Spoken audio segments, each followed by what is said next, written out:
Anggota DPR saya utus ke parlemen untuk me-watch pemerintah supaya dia menggonggongi pemerintah. Itu namanya pengawasan. Gua suruh lu gonggongin pemerintah, malah lu gonggongi tuan lu, kan itu logikanya di mana tuh? Jadi Anda tidak bisa membuat peraturan yang menggonggongi tuanmu itu. Anggota DPR klaim kedaulatan rakyat itu kami wakili loh. Bagaimana mungkin kedaulatan itu diwakili? Istilahnya daulat tidak mungkin diwakili, tidak mungkin dikuantifikasi. Jadi dia wakili 5 tahun, artinya selama 5 tahun saya bukan rakyat. Bayangin ketololan anggota DPR. Yang dia wakili adalah kepentingan rakyat selama 5 tahun, bukan kedaulatannya. Tolol.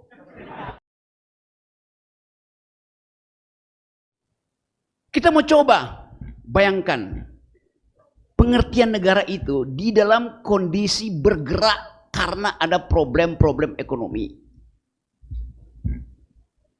Jadi istilah negara bagi Indonesia punya historicity sendiri, punya genealogi sendiri. Karena kita tidak pernah mendirikan negara melalui prinsip-prinsip seperti yang terjadi di Prancis. Itu revolusi sosial. Kita hanya mengalami revolusi kemerdekaan. Ini juga semacam defect di dalam mental publik kita. Karena tanpa revolusi sosial, feodalisme itu tetap tumbuh. Dan salah satu penyebab Louis XVI dipenggal karena kelakuan Menteri Keuangan dia. Menteri Keuangan Louis XVI itu namanya Etienne Silhouette. Ini Menteri Keuangan yang ditugaskan oleh Louis untuk pajaki rakyat karena Prancis bangkrut, membiayai kehidupan mewah istana, termasuk ratunya Antoinette, membiayai perang dengan Inggris, bangkrut Prancis pada waktu itu. Lalu datang inisiatif dari Menteri Keuangan yang namanya Etienne Silhouette. Dia mondar-mandir sampai ke desa-desa. Begitu dia lihat ada sandal yang agak baru, dia pajakin. Pajak sandal jepit yang masih baru. Dia lihat pintu gereja yang masih mengkilap, pajak pintu gereja. Dipajakin semua. Dia lihat ada pengantin yang kawin pakai musik.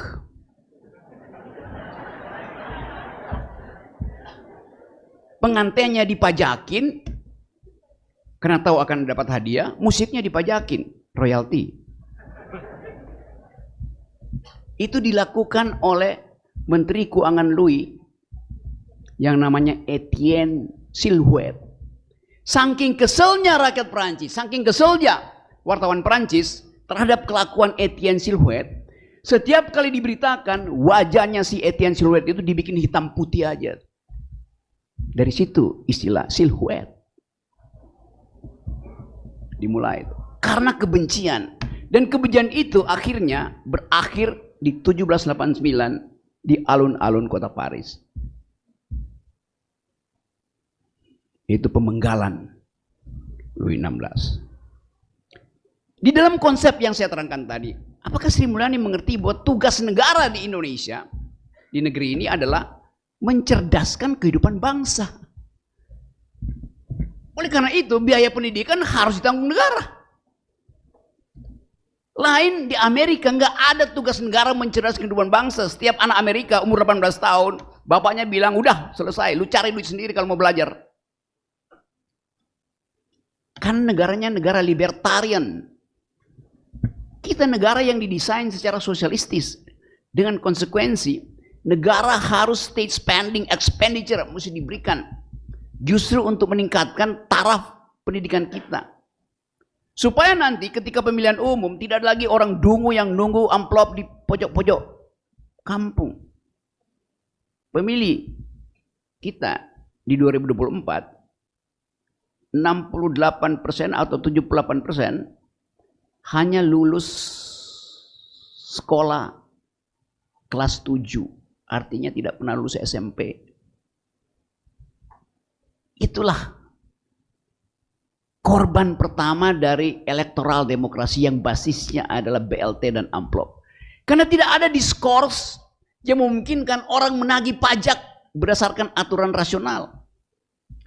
Sekarang ketiadaan diskurs itu mengakibatkan revolusi dimulai dari Pati. Apa itu pajak? Pajak adalah cara biadab untuk mempertahankan peradaban. Ada orang yang mau dipajaki, tetapi demi kesosialan manusia kita bayar pajak itu. Dan itu yang disebut sebagai APBN. Jadi Anda dosen guru dipajaki supaya balik ke dia. Kata Sri Mulyani, beban negara. Dari mana otaknya? Atau bukan dari mana otaknya? Di mana otaknya? 2 senti di atas dada atau 30 senti di atas mata kaki alias dengkul. Kita mau katakan itu sebagai problem pengetahuan, problem etika publik tuh. Jadi kita coba kembangkan pikiran-pikiran baru ini. Saya simpulkan sejenak soal negara itu. Negara selalu ada di dalam konsep in the making, ongoing. Tetapi kondisi ongoing itu kita bayangkan supaya ada semacam stabilitas di dalam kepala kita tentang fungsi negara. Di dalam kepala kita yang beda dengan praktek.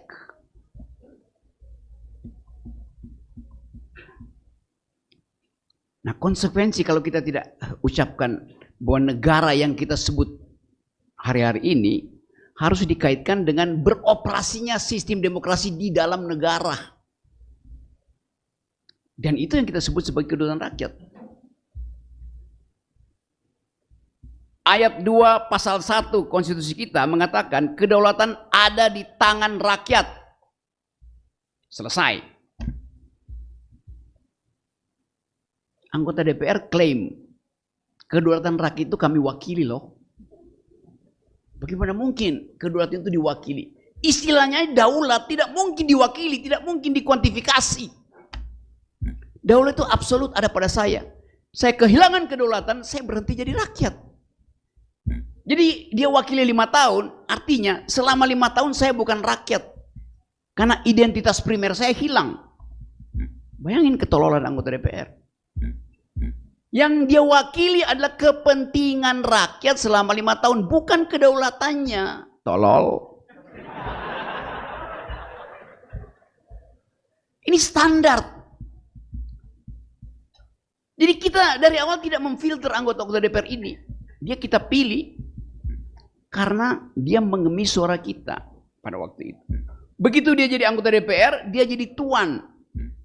Buat kita ketemu dia mesti daftar lewat asistennya, lewat staf ahlinya tuh. Lo pada waktu pemilu anggota DPR itu datang ke Jogja itu minta ngemis suara. Dia pengemis tadinya. Tiba-tiba jadi tuan. Dan mengklaim saya beri dia kedaulatan. Dia wakili kedaulatan kami. Gak ada. Tidak boleh kedaulatan itu. Bahkan di ijon pun gak akan saya berikan. Karena itu adalah identitas eksistensial dari warga negara. Jadi, kalau dia daulat, yang tidak berdaulat adalah negara. Itu konsekuensinya. Lain kalau dikatakan, negeri ini berbasis pada kedaulatan negara. Ah boleh. Yang tidak berdaulat ya warga negara. Tapi begitu warga negara berdaulat, yang lain tidak boleh berdaulat. Gak mungkin kedaulatan itu dibagi. Negara mempertahankan kedaulatan secara teritorial dari serangan asing, itu pengertiannya. Hanya demi keamanan teritorial, negara mengklaim kami negara yang berdaulat. Secara filosofi kacau keterangan itu. Kalau negara berdaulat, maka rakyat tidak berdaulat. Karena itu mesti diterangkan adverbianya. Daulat rakyat itu final absolut. Daulat negara itu tergantung kondisi politik. Kalau ada serangan asing, maka kedutaan negara mesti buat apa? Ya buat melindungi kedaulatan rakyat. Sekuensi berpikirnya begitu. Standar. Tapi itu hanya bisa kita pahami kalau fakultas hukum betul-betul paham tentang teori hukum.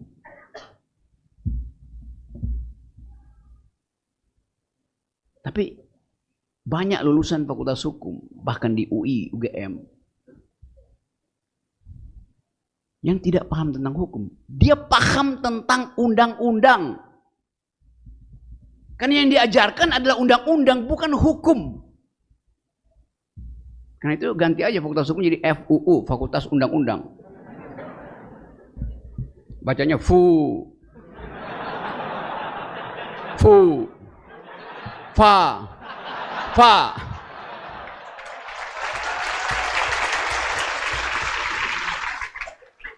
FA. Fakultas Undang-Undang, fuck you.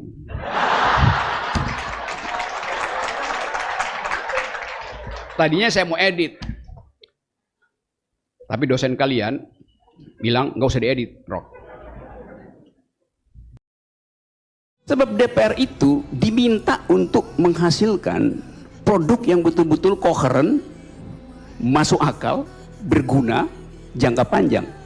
DPR adalah representasi dari kedaulatan rakyat. Makin kacau lagi itu. Karena itu, kalau keadilan tidak terselenggara, maka DPR harus tagih pada pemerintah. Karena itu disebut DPR adalah watchdog. Watchdog terhadap siapa? Ya terhadap pemerintah, terhadap eksekutif.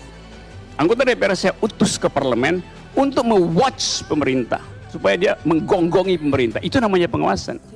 Gue suruh lu gonggongin pemerintah, malah lu gonggongi tuan lu, kan itu logikanya di mana tuh? Jadi Anda tidak bisa membuat peraturan yang menggonggongi tuanmu itu. Ini saya mau ambil risiko berseberangan secara habis-habisan dengan saudara, sebab dalil kita bernegara dibikin kacau karena retorikanya diucapkan berlebih, substansinya enggak. Lebih ajaib lagi, sekarang presiden punya hak imunitas dengan rancangan KUHP itu, penghinaan. DPR punya hak imunitas. Loh, saya tuan dari demokrasi nggak punya hak imunitas sebagai rakyat? Gila apa? Kalau presiden imun, DPR imun, dua-duanya saya yang kasih makan ketimun. Lalu saya dipidanakan oleh eksekutif, dipidanakan oleh yudikatif, legislatif, oleh legislatif. legislatif.